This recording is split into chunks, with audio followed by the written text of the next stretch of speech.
Assalamualaikum warahmatullahi wabarakatuh. Terima kasih dan salam sejahtera untuk kita semua.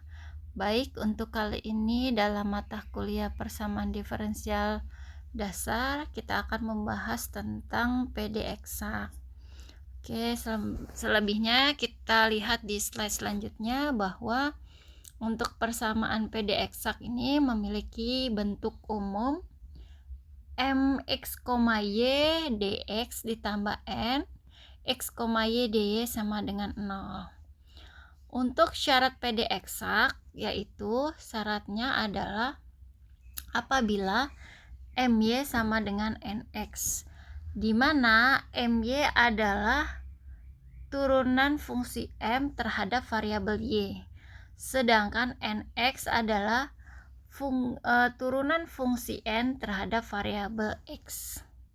Ya, sesuai dengan tanda panah di sini bahwa untuk turunan fungsi x terhadap variabel y adalah do n per do x. Nah, untuk turunan fungsi m terhadap variabel y adalah do m per do y. Jelas ya? Jadi kalau ada do m per do y itu maksudnya adalah turunan fungsi m terhadap variabel y. Karena y adalah variabel, maka selain y dia disebut dengan konstanta. Dan untuk syaratan eksak, apabila my tidak sama dengan nx, my itu sendiri adalah turunan fungsi y terhadap variabel turunan fungsi my turunan fungsi m terhadap variabel y, sedangkan do n per do x adalah turunan fungsi n terhadap variabel x. Bila y sebagai variabel, maka selain y adalah bilangan konstan. Bila x menjadi variabel, maka selain dari x menjadi bilangan konstan. Jelas ya sampai di sini? Baik, selanjutnya. Oke, untuk penyelesaian PD eksak, di sini kita mempunyai dua rumus. Ini ada cara yang pertama, yaitu y dianggap konstanta, sehingga rumusnya menjadi f x, y sama dengan integral m x, y dx ditambah cy. Jadi kalau untuk y dianggap konstan, dia menggunakan integral m x, y dx. Nah, setelah itu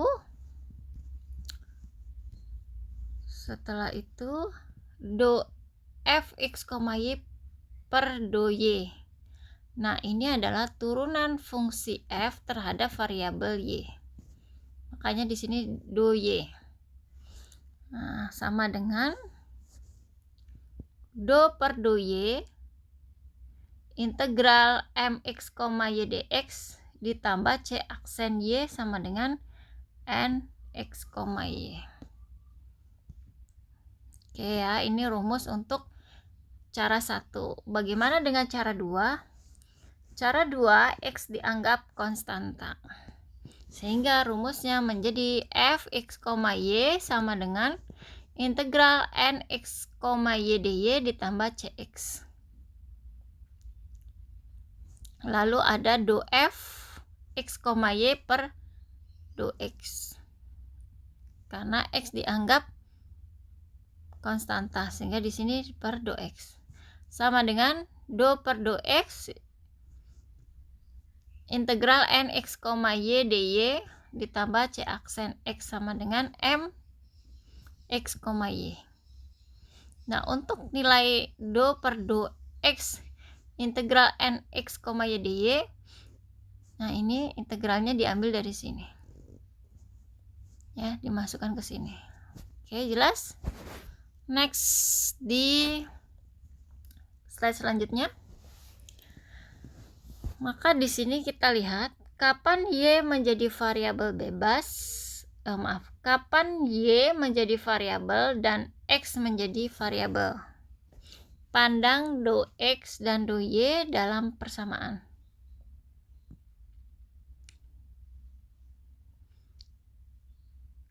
mx, y dx. Karena di sini adalah dx, maka x menjadi variabel. Ya, x menjadi variabel, y menjadi konstanta. Nah, untuk n kita lihat di sini dx dy ya, sorry, ini dy, maka y menjadi variabel, x menjadi konstanta.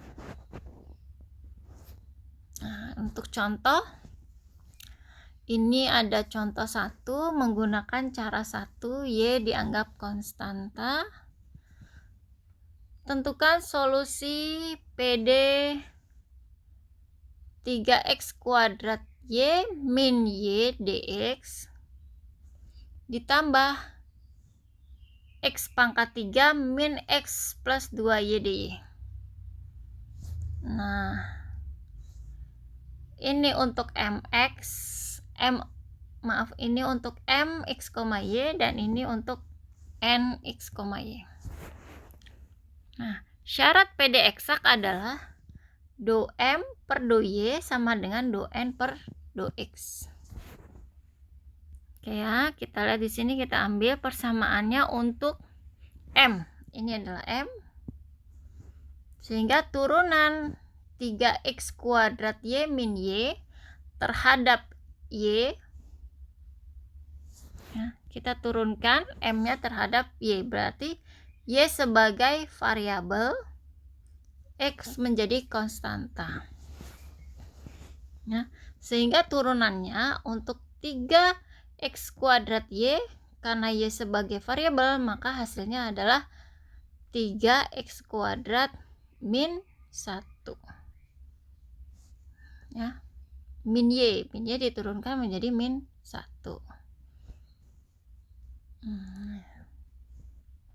Lalu untuk n-nya, do n per do x, berarti x sebagai variabel. Turunan dari n pangkat 3 min x plus 2y.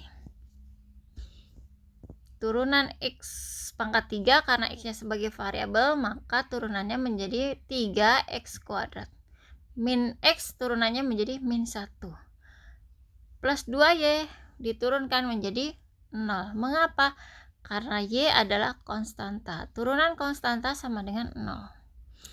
Pandang do m per do x dan do n per do y. Kira-kira sama atau tidak? Kalau sama, maka dia disebut PD eksak. Ya, sama dengan PD eksak. Lalu bagaimana menentukan solusinya? Karena kita menggunakan cara y dianggap konstanta, maka kita menggunakan rumus f x, y sama dengan integral mx, y dx plus cy. Nah, sekarang kita akan mengintegralkan 3x kuadrat y min y dx. Ya. Lihat di sini dx, berarti x-nya sebagai variabel. Maka integral dari 3x kuadrat adalah, ya, y-nya sebagai konstanta ya, ingat ya.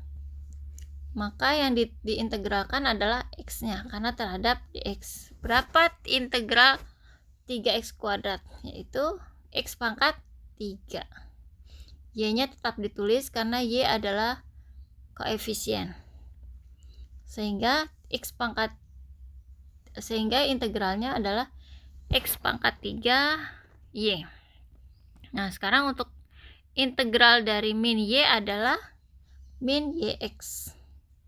Ya, karena diintegralkan terhadap x, maka kita tinggal tuliskan menjadi min yx plus cy. Nah, ini dari rumus fx, y sama dengan integral mx, y dx plus cy. Hasilnya adalah x pangkat 3y min yx plus cy. Nah, selanjutnya kita buat do f x, y per do y. Kita tulis rumusnya, integral do per do y dalam kurung integral do per do y dalam kurung integral mx, y dx plus c aksen y sama dengan nx, y. Ya. Kita lihat di sini integral mx, y didapatkan dari persamaan yang di atas ini. X pangkat 3y min yx. Ya, di sini tuliskan do per do y, d per do y ini ya, sesuai rumus. Lalu ambil integral dari mx, y dx, yaitu x pangkat 3 y min yx ditambah c aksen y disamadengankan dengan nx, x pangkat 3 min x plus 2y. Nah, setelah kita samakan, kita lihat di sini mana yang bisa dicoret, yaitu x pangkat 3 min x dengan x pangkat 3 min x, sehingga tinggal tersisa c aksen y sama dengan 2y. Maka cy, karena c aksen, biar aksennya hilang, maka cy sama dengan integral 2y dy sama dengan y kuadrat plus d. Ini untuk cy nya, sehingga solusi untuk PD eksaknya adalah kita ambil f x, y sama dengan x pangkat 3y min yx plus cy. Dari mana? Dari sini. Kita tulis ya. Nih. Maka kita sama dengankan f x, y sama dengan x pangkat 3y min yx ditambah cy nya adalah y kuadrat plus d. Sehingga solusinya menjadi, solusi umum PD eksak adalah x pangkat 3y min yx ditambah y kuadrat plus d. Ya, jelas sampai di sini ya. Jadi itu tahapan-tahapan yang harus diselesaikan. Nah, untuk contoh yang kedua ini, ya, untuk contoh yang kedua, x dianggap konstanta. Caranya sama seperti tadi, hanya rumusnya yang berbeda. Ya, perhatikan antara do y dengan do x, dy dengan dx. Kapan y menjadi variabel dan kapan x menjadi variabel. Oke, silakan Anda baca lagi atau dengarkan ulang lagi yang tadi sudah saya jelaskan, lalu diterapkan pada bentuk x dianggap konstanta. Oke, mungkin itu saja dari saya ya yang bisa saya jelaskan, dan perlu diingat bahwa dalam menentukan solusi umum PD eksak Anda dapat memilih salah satu cara. Hafalkan salah satu cara agar mempermudah dalam menentukan solusi PD eksak.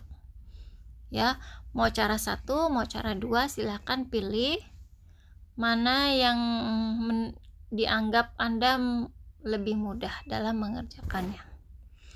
Oke, baik, ini untuk latihannya, silahkan dikerjakan. Kalau nggak paham boleh tanya, boleh chat Japri ataupun chat grup. Oke, mungkin itu saja yang bisa saya jelaskan. Terima kasih.